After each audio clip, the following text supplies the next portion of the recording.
I don't know, just in my experience, I found like, what does time really have to do with any of this, right? Like, if you run a marathon, I ran a marathon. I mean, whether I ran it in 2.5 hours, 3.5 hours, 4.5, or 5.5, who cares? I ran a marathon. If you become an owner in a year or you become an owner in 5 years, who cares? You own your own company. So like why do we bring time into our goals, right? Again, I almost feel like the anti message maybe that you're hearing, because I was a guy who was time bound with all kinds of, I had 30, 60, 90s and I failed and I had to rip that down and crunch it out and redo it and redraft it again. I must be doing something wrong. I think I drove myself a little unhappy unnecessarily because I wasn't hitting goals on within certain time frames. Like why would you rob yourself of like joy? Why would you do that? Would you put a time and then just be okay with missing it in that time? Like, would that be No, so it drives any urgency? I don't put time. I mean, I want to lose some weight. Okay, There's a certain number. I mean, I feel I can share it with you. I want to get down to 215. Okay, 215. During COVID, I ballooned up to 236. Okay, and I got fat. It was 236. And when I did the what BAS or yeah BMI, was that yeah, I was technically in the obese category. I'm like, son of a gun. I'm like freaking, I'm not just fat. I'm obese. So I'm like, that scale was made in like the 20s. It hurts because you're tall. yeah, yeah. Well, yeah, right. It tells me I should be 185, and I'm like 185, like 11th grade. I was skinny, dude. Like I need some meat. I need some meat on my body.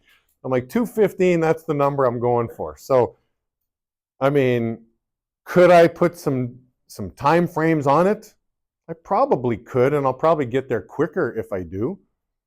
So, but no, I'm trending the right direction, and that's what matters. Before I came to work here with you guys, I was 218. I'm not far, and if I hit it next week, or I hit it in December, or I hit it in Q1 of 2025, I don't care. I really don't care. Like this weekend, am I going to eat like a pig once or twice because there's some good restaurants and I got some things planned for the weekend? Yeah, I am.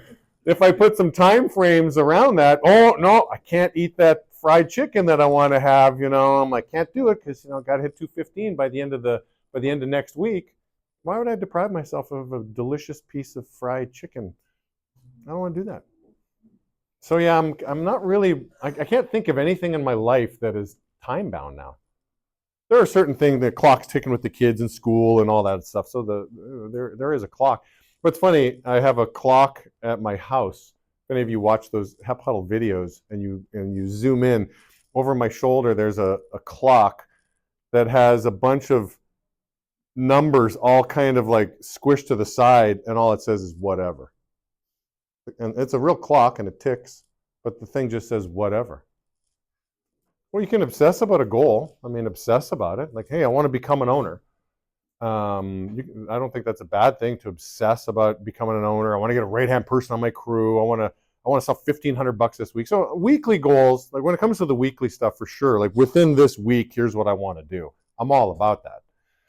I put my weekly agenda together every single week, like without exception. So I do that.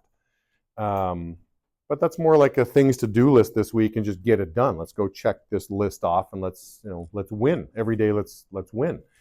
So I'm all about like daily goals, weekly goals. But as far as like something like big that could take 3 months, could take 6 months, could take a year, I mean, I don't know. I'm not so concerned about that anymore.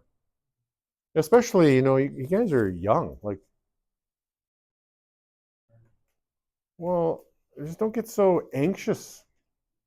I'm speaking to myself when I say this, if any of you can even identify with this. I had too much anxiety as a young person. Like, it's unnecessary. You live in the United States of America. You're already ahead of 96% of the population just by being here. So like, you're lucky. I mean, everything going on, right? You're so blessed, so lucky. Like, just live in the moment and appreciate what you have and have gratitude, and just don't be so damn anxious. Easier said than done. I get it. I'm anxious by nature, but I don't like it, and I'm trying to eradicate it from my life. I don't like anxiety. I memorize Bible verses, Philippians 4:4-7. Rejoice in the Lord always. Again, I will say rejoice. Be anxious for nothing. Well, it's the next line. Be anxious for nothing, but in everything, through prayer and supplication with thanksgiving, let your requests be made known to God. For the peace of God beyond all comprehension will guard your hearts and minds through Christ Jesus. So I remember that. I recite that every day. Like, be anxious for nothing. Easier said than done, because if I'm waiting in line at Starbucks or something like that, I'm kind of anxious. Let's get going. What's going on here? Be anxious for nothing except for Starbucks. That's what it says. So again, easier said than done, but I'm working on it. But I don't know. I don't think I answered your question. Especially, I can tell you're pretty organized. You probably are very tight with your life, which again, there's nothing wrong with that.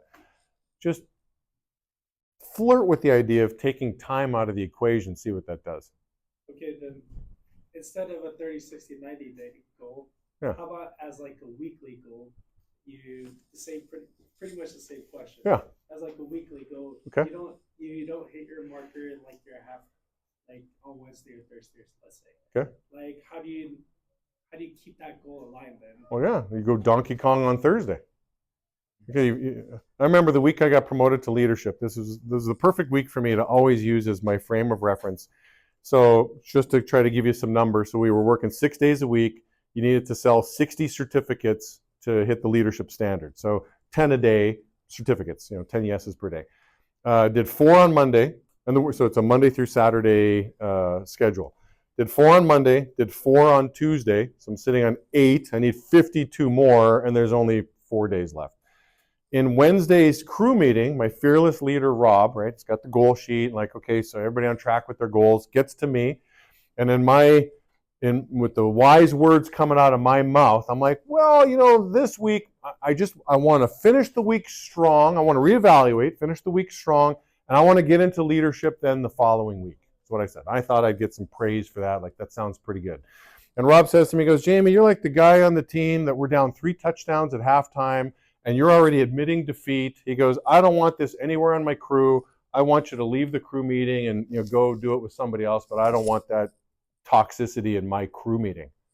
And I'm like, damn, I just got booted out of the crew meeting because I'm already admitting a loss when, time's still on the clock.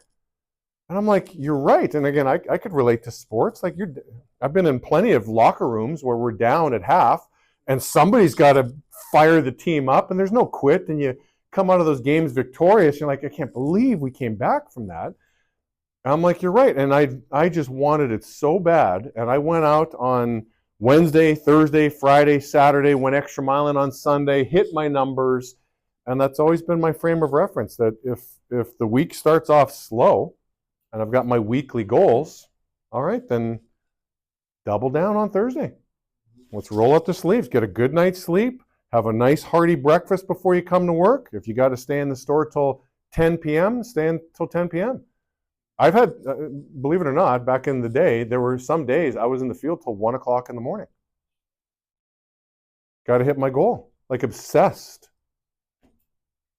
I don't think that's a bad thing to have I don't know, you look at all the greats that we look at in sports, like there's commitment and then there's obsession. Kobe Bryant was obsessed. I like that. I like that in business people. I like that in athletes.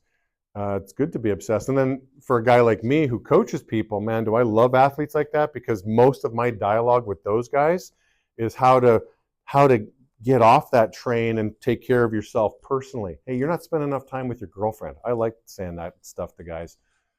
You're not giving your kids enough time. You're not, like, I like taking that crazy, obsessed person and try to put some structure around their life so they can have a good balance. But they've got the eye of the tiger to win. That guy's going to win. all day long that guy's going to win.